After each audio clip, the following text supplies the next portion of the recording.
నేను సూటిగా సవాలు విసురుతున్నా. తాటి చెట్టు లెక్క పెరిగితే సరిపోదు, దూలం లెక్క ఉన్నావు, దూడకున్న బుద్ధి కూడా లేదని ఆనాడు హరీష్ రావు సవాలు విసిరిండు.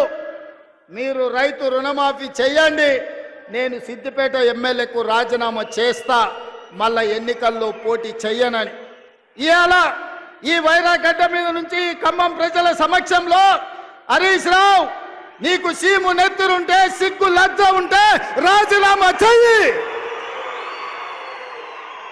నువ్వు కూడా నీ మామలాకనే సిగ్గు లేనోనివైతే ఏట్ల దుంకి సావు అని చెప్పి నేను ఈ సందర్భంగా చెప్పదలుచుకున్నా.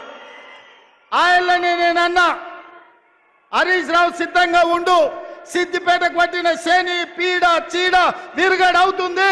15 ఆగస్టు లోపల 2 లక్షల వరకు రుణమాఫీ చేసి తీరుతామని మాట ఇచ్చిన. ఇవాళ 15 ఆగస్టు నాడు మళ్ళీ అదే ఖమ్మం గడ్డ మీద నుంచి ఇవాళ సవాలు విసురుతున్న హరీష్ రావు, నీలో చీము నెత్తురుంటే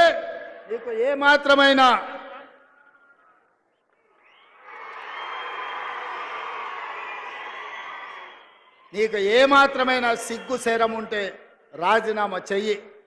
నువ్వెట్లాగూ రాజీనామా చెయ్యవు, నీది సిగ్గులేని జాతి. అందుకే ఇవాళ నువ్వు రాజీనామా చేయకపోతే అమరవీరుల స్తూపం దగ్గరకు వచ్చే ముక్కు నేలకు రాజు కాంగ్రెస్ పార్టీ మీద సవాలు విసిరినందుకు తెలంగాణ రైతాంగం క్షమించండి. మాట తప్పని పార్టీ కాంగ్రెస్ పార్టీ రుణమాఫీ చేసింది.